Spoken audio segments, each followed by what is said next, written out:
In terms of our final speaker, Dr. Jennie Moore. She is the Associate Dean of Building Design and Construction Technology Programs at the BC Institute of Technology, BCIT.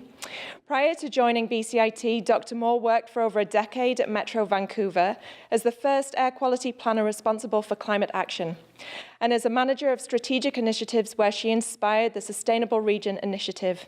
She's currently working with cities in BC, the US, and Latin America to pilot an eco-city footprint tool developed through her PhD research, and we've been very fortunate to be part of that pilot program. Jennie has received numerous honors, including a National Award of Environmental Citizenship, a Minerva Foundation Award for Women in Energy, and a YWCA Women of Distinction Award for Environmental Sustainability.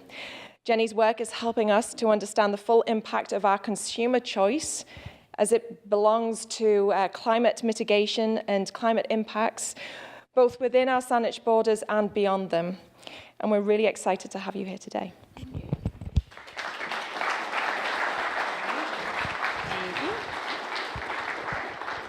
All right, thank you very much for having me. And what Rebecca didn't mention is I'm also a PIC scholar, so I'm a direct beneficiary of Dr. Tom Peterson's legacy as the director of PIC, so thank you for that. All right, so where Dr. Peterson was talking about impacts, I'll talk about opportunities, so we'll have a little balance. So I'm very happy to talk to you about what we did with Saanich and some other municipalities, including Victoria and Vancouver and City of North Vancouver, to look at what the ecological footprint and carbon-based emission inventories are. So I'm going to do some technical heavy lifting in the beginning, and then it'll get more interesting, and we'll talk about what we can actually do to reduce our carbon footprint. Now, I need a quick tutorial on this. Am I going second one? Goes forward. Okay, good. So we'll talk about some different kinds of inventories, and then what Saanich looks like in terms of our consumption, because there's not a lot of production going on here, but we do tend to consume a lot, and this is a global issue, so we need to be mindful of where in the world emissions are being generated that support our activities, and then we'll talk about how to tackle those and things that we can do. So, by way of background, historically municipalities, and certainly in the 1990s when I was in charge of climate action at Metro Vancouver, we were looking at what's called a territorial emission inventory, and that's still pretty common today. It's looking at all the emissions that are being generated within the territory of where we live. So the municipality of Saanich, all the emissions that are associated with our commutes to and from work, or the operation of buildings that are located within the municipality, but what's not being included is emissions that are being generated outside of Saanich, but for the purposes of servicing our lifestyles. So, for example, a factory that's producing clothing in China will not be counted, but we are the beneficiaries directly of those emissions. So that's what's a consumption-based greenhouse gas emission inventory. So one is production. It's happening within the territory, more or less. The other one is consumption. It may be happening outside the territory, but we're the beneficiaries. And so consumption-based emission inventories are now gaining ground with leading municipalities that are really interested in trying to figure out how we can make a contribution by virtue of our consumer choices. And then the last one is the ecological footprint, which I'm really passionate about, which takes the carbon emission piece and looks at how much land would be required to sequester that carbon, accounting for ocean acidification, as well as how much land is required to produce the things that we consume, whether it's food or fibers, such as production of paper or wood paneling, for wood for our buildings. So there's cropland for food, not just for humans, but for animals. There's energy land, which is actually forest that's specifically used to sequester carbon dioxide. Forest land for production of wood fiber products. Pasture land, which is land that's marginal in nature but exclusively used for the grazing of animals. The built area, so our actual built environment. And then fishing grounds, fishing area where we're using mostly coastal foreshore areas for harvesting of different fish products. So those are the different land types. And I think in the future we'll see increasingly municipalities go from just looking at one type of ecological threat, which today we're consumed with the climate piece because it is super compelling and super scary, so I don't want to diminish that at all. But we're kind of going through a series of peak everything with more and more people consuming faster. So I think eventually we'll migrate to this ecological footprint. But today we're going to spend most of our time talking about the consumption-based emission inventory. Oh, and I should acknowledge very quickly, does it go backwards? It does. So I worked with my colleague Cora Halsworth, who I'll invite up at the end to give you some good news about how to take action here in Saanich. But we worked with those municipalities to look at their various ecological and carbon emission inventories. So very quickly, for the territorial emission inventory, it's the operating energy in the things that are being manufactured for export. It's the operating energy in the things that we do in our daily lives. So again, transportation, operating our buildings, the lights on here in this event, keeping the heat on in our homes. So anything direct emissions, as well as the emissions associated with our waste. So now we're separating our food waste from our other wastes, and that's an important step to help us reduce emissions from the waste stream. But historically, it was transportation, buildings, and waste. And so you've probably heard a lot about that in your local climate action discussions. Now, going into the consumption-based, we're looking at the import side.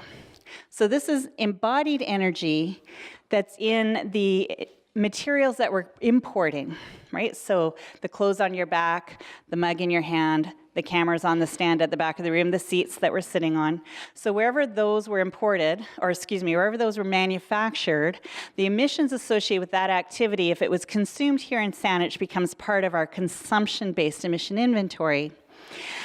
Also the food, anything that we're growing locally and consuming locally will be counted, but also anything that's being grown outside of our region and imported will be counted. And then what carries over, because we're still consuming it, is the energy associated with our daily lives, transportation, buildings, and whatnot. And then the ecological footprint takes both of these, the consumption emissions and those territorial emissions, and then adds the land area associated with the provisioning. Do you remember we heard from Dr. Turner about provisioning services? So I totally agree with her. You know, in reality, the only thing that's doing any real production is nature through photosynthesis, and we're just remanufacturing those things and using our intelligence to put them into different uses and digging up other resources that's compressed photosynthetic energy from animals that died years ago and now fossil fuels. So that's really how we're counting the sequestration of those emissions and the production of that in the land base, and I think that that land piece is going to be important. Okay, enough said. Onward. So in order to look at how we consume in a city, I did my PhD research funded through PICS to look at what would Vancouver be like if we could consume within the ecological limits of what Earth is able to regenerate every year. So remember, we looked at how unique and special Earth is. There's many planets in the world, but there's only one that we know of that can really sustain life as we know it and like it. I happen to think Earth's an amazing place. I don't really want to go anywhere else. So I had to do this huge database at calculating all these different numbers and figuring out how much we consume and how much embodied energy is it and how long does it last over a life cycle, because really what we're counting is how much demand do we have on nature services in a given year relative to what nature can produce in that same year. And if we can consume within the abundance of nature to provide for us, that would be one planet living. We'd be living, if all of us consumed at that level, we'd all be living in an ecologically sustainable state. But of course, that's not what's happening. And what we see with climate forcing is the first exceedance of a waste sink, right? We're producing more emissions as a waste than nature can sequester. So in the categories that I was looking at, and being a planner, my whole career in climate action and demand management, I started to categorize things the way that my kin in my profession looked at things. So we looked at food, buildings, consumables and waste, transportation and water, and we divided those up into the materials that, into the materials that are being consumed, the embodied energy associated with the manufacture of those materials, the operating energy to use those things, and then the built area that they occupied. And we looked at it for the residential sector. The I is bracketed for industrial because there is light industrial activities that we do consume. So think about Costco or those big box warehousing. That's retail, but it's kind of quasi-industrial. And then commercial and institutional, the real things that we're consuming. And in our economy here, because we're what's called a service-based economy, most of the business, with the exception of government, is happening at the local scale. Over 80% of businesses serving our local needs. We have a university that's serving a broader population, and we have institutional government. So when we look at Saanich, all we're looking at is what we're consuming as Saanich residents, and we're excluding those services, but that's also an important piece that gets added in at the end for the footprint to look at the total. So we can never forget as Canadians, for example, that we benefit from the military activities and the government activities, the production of money and the treasury. Those things also need to be accounted for when we get serious about One Planet living. So Saanich's footprint, here we go, the big reveal. Ta-da! So do you remember we had those 3 different types of inventories? So here we can see that in the territorial inventory, oh, sorry, I'm really struggling with my clicker. Okay, it's great. It's totally human error on my part. This is a fantastic clicker. So here we see the territorial inventory, and we see that transportation dominates it, followed by buildings, and then a small amount of waste. So that's the emissions that are being generated in Saanich, just CO2. And here we see what happens when we account for that consumption piece. So not the manufacturing, just the consumption, as well as the operation of our buildings and transportation. And here now we see food coming in because we consume food, and a lot of it we import. Although we have a great, and I totally agree, a local thriving food system is essential for survival. But here we start to see that this is relative to each other, and it's a bigger circle implying it's a much bigger, it's about twice the territorial. So here we have a bigger footprint if we're going to take more responsibility for our lifestyles and what's happening. And then if we add the land component in, it gets even bigger again. So this is a different unit of measure, measured in global hectares. So the average amount of ecological productivity that would be needed to both provision and sequester our resources and wastes. And so transportation looks smaller here, but food becomes very, very big. That's because we're including that land production piece. So that's our footprint. Oh, there we go. And if we're just going to focus on greenhouse gas emissions, because that's where we're really hitting the crisis level urgently in people's minds and in reality of what we're seeing around us today, then we have to think about what does it mean for us to look at the difference between historical approaches to our emission inventory and telling the whole story, right? So what does it mean for us if we're going to take accountability for our lifestyles and the impact it's having on emissions? So I'm going to break down for you from within this consumption-based emission inventory, I'm going to break down for you what's going on in each one of these, and you'll start to hear some familiar stories, and hopefully you'll hear some new ideas about how we can work together to reduce our emissions. So in food, same data, but now I'm showing it to you in terms of what are the emissions associated with the food component. And here you can see, I hope, that the animal proteins piece, both in terms of meat and dairy products, is a big portion of the emissions associated with our diet. So we like to think a lot about food miles, but what we eat, what we choose to eat, and how it's made really has an impact. So going to reducing red meat, reducing milk consumption, for example, or cheese would help reduce your greenhouse gas emissions. And here we want to look at, this is by the total for Saanich, and this is per capita, what it accounts for 1.5. So if 1 ton per capita is stabilization, we're already, bad news, we're already over that. Okay, but let's look at everything else. So food, I just said that. So here you can see that this is the big portion of the food footprint, that we could do a lot to reduce our footprint if we just focused on reducing animal proteins. It doesn't mean you have to eliminate it, but just choosing to eat more like a South Asian diet where your meat is chopped up into finer pieces and put in with a stir fry. It also happens to be heart smart, healthy diet. Just finding different ways or treasuring it a little bit more. Don't just consume meat without appreciating how special and what kind of a big impact it has. Food miles is much less. So it's still significant, and it tends to be most significant with fruits and vegetables. So it's about 30% of the fruit and vegetable component, but in general, compared to the emissions in what else we're consuming from the production side, it's not the biggest piece. What we eat and how well we manage what we purchase and eat and not let waste is more important. In buildings, we can see that the operating energy is the biggest piece here, but embodied energy is also important. So this is for us in the residential.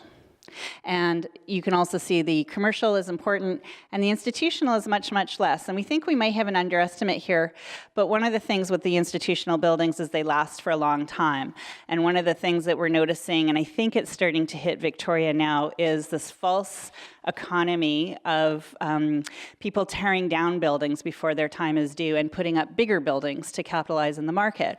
So an average house life cycle now has dropped by more than half, at least in Vancouver, to 40 years, right? It used to be 80 or more years. Like you used to have a house, that was it. Your family lived in it for several generations. It doesn't happen anymore because of our economy and people trying to cash in on what's happening with the crazy prices. So another thing we could do is, first of all, insulate, be really smart about the energy that we're using in our homes, but then also let's give those homes as long a life as we can, or think flexibly how to renovate and adapt a building as opposed to just keep tearing it down and rebuilding. On the consumables side, remember that little 9%, the pink one, consumables? So here we see what's interesting for Saanich is it's textiles. It says wood waste, textiles, and rubber, but I went back and looked at the data, and most of it is textiles, a big piece, majority of this. A little bit is wood waste. So textiles is a big thing here. So again, with fashion and clothing, like, just buy a few pieces, love them well, you'll do a lot more for the planet, or repurpose, remake, resell. Plastics, I looked again, it's mostly plastic bags. So that's an easy win. And then followed by PVC is the other plastic, which we use a lot in construction materials, actually, something near and dear to my heart. And then the other ones fall out from there. And then for transportation, here we go. That's no surprise, I'm sure, to most of you. This is the energy in the fuel that we're using for our vehicles. And this is just the private vehicles that we're driving. So if we can do anything here around converting the fleet to electric or reducing the need to drive, that would be probably the most single significant thing you could do, this and the food piece. And then here you can see also flying has a big impact. And commercial traffic, yeah, but it's really what we're doing with our vehicles that really counts. So if we take all of that and add that up and look at what would it take for us to live within ecological balance, remember what can nature sequester in terms of the emissions and what are we doing for climate forcing by putting more out there, we see that we would need to reduce significantly the amount of emissions that we're putting out to get to the goal of climate stabilization. So if anybody's heard about the factor 4, factor 5, factor 10, so these are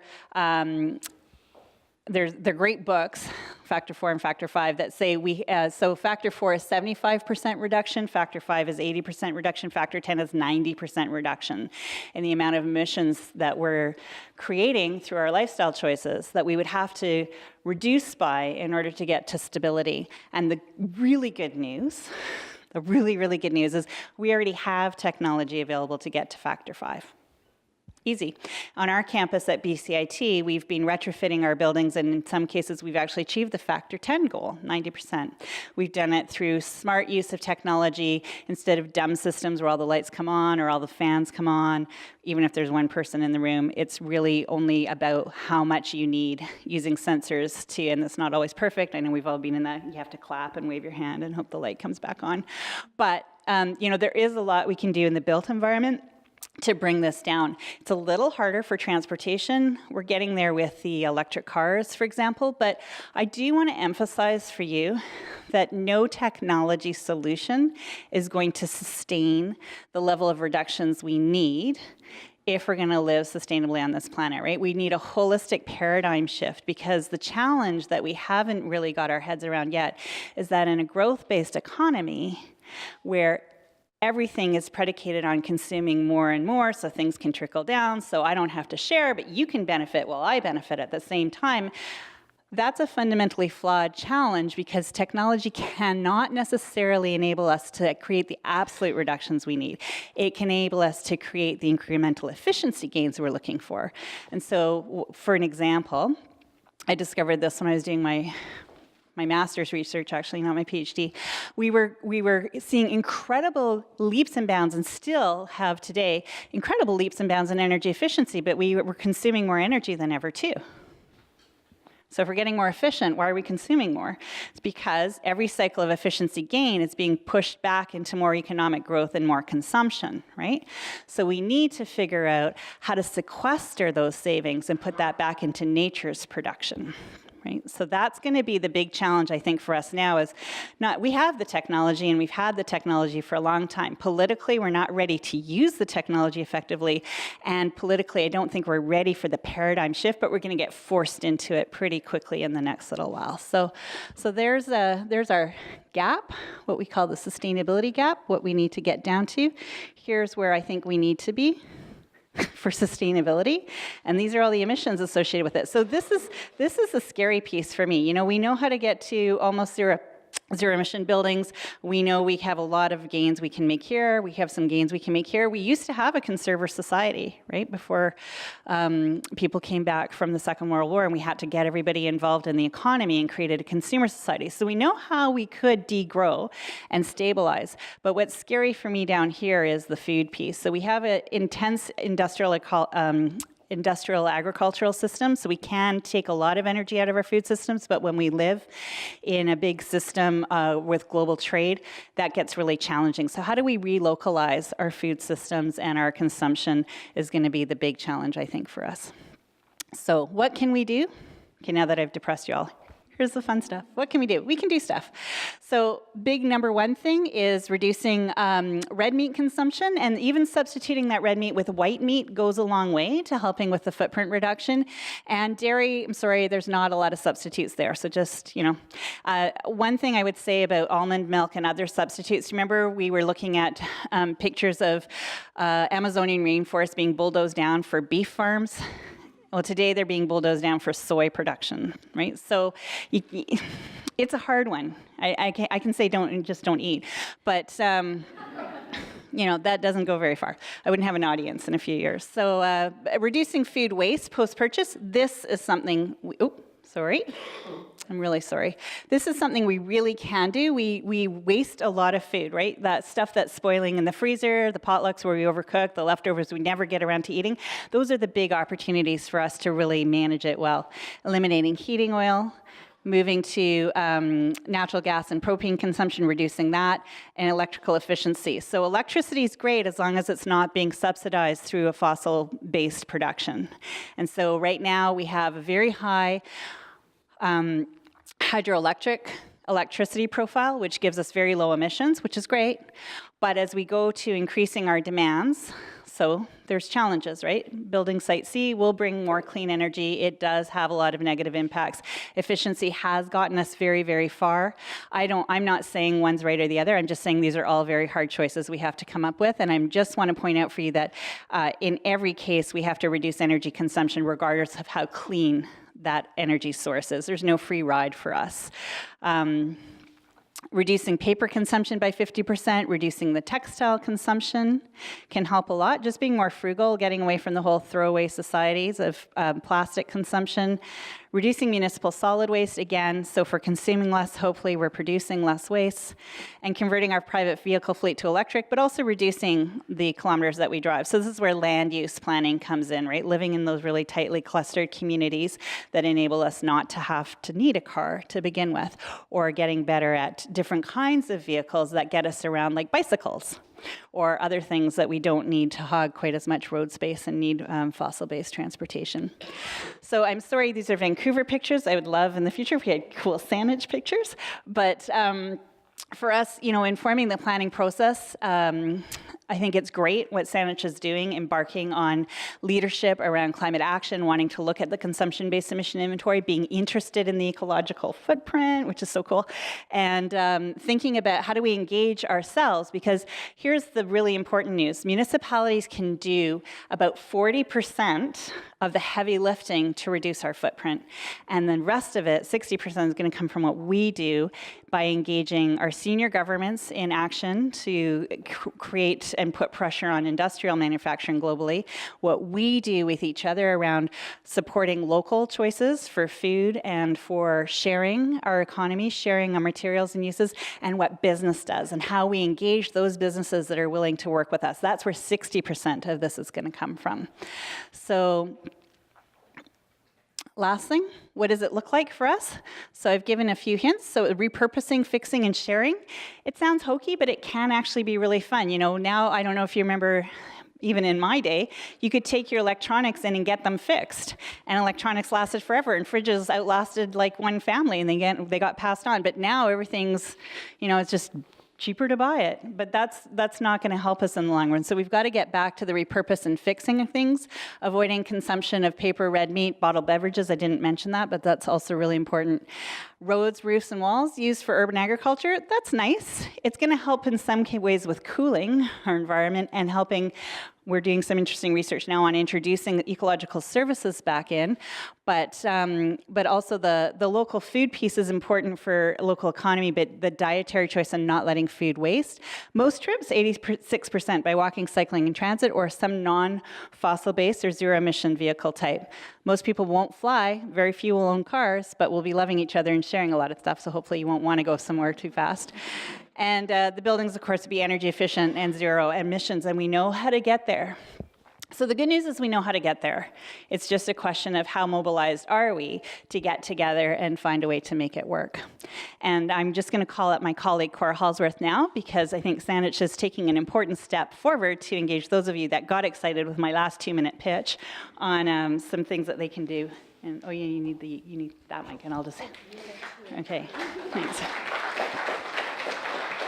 All right, show's not over. Okay. Jenny's not quite done, but so I just want to tell you about an interesting, exciting new project that we just started with the District of Saanich. Bioregional, based in the UK, received some funding to run an international pilot project with 4. Too close? You will It's too close? just with your mic. Aha! I'll hold 2. All right, so they received funding for an international pilot project, and they approached District of Saanich and us to work on the project with them. And so Saanich will be one of 4 communities around the world working on this pilot project. The other communities are Durban, South Africa, Elsinore in Denmark, and Oxfordshire in the UK. So in this initiative, it will contribute to the existing work that we've done on the EcoCity Footprint tool. It's also going to contribute to the 100% renewable target that Saanich has, and it'll be integrated with the climate action planning process that's currently being updated. So through the project, what we're going to be doing is doing a sustainability scan for the district. So we'll be looking at the key opportunities and gaps across the district, and then we'll be engaging key stakeholders to contribute by developing their own One Planet action plans. So these stakeholders will be businesses, community groups, churches, and schools, hopefully. So right now, each of these stakeholders will develop their own One Planet action plans in a way that contributes to the district-wide objectives. So right now, we're looking for 10 integrators, and these will be volunteers that will be training up on the One Planet Living framework. And these integrators will then help the stakeholders to build their own One Planet action plans. So we're also looking for stakeholder groups that would like to get involved in the project. And I'm happy to talk to anybody after the presentation's over. And I also have some information outside for you as well. And we'll put our contact information up at the end too. So please get in touch with me if you would like to find out more. So thank you very much.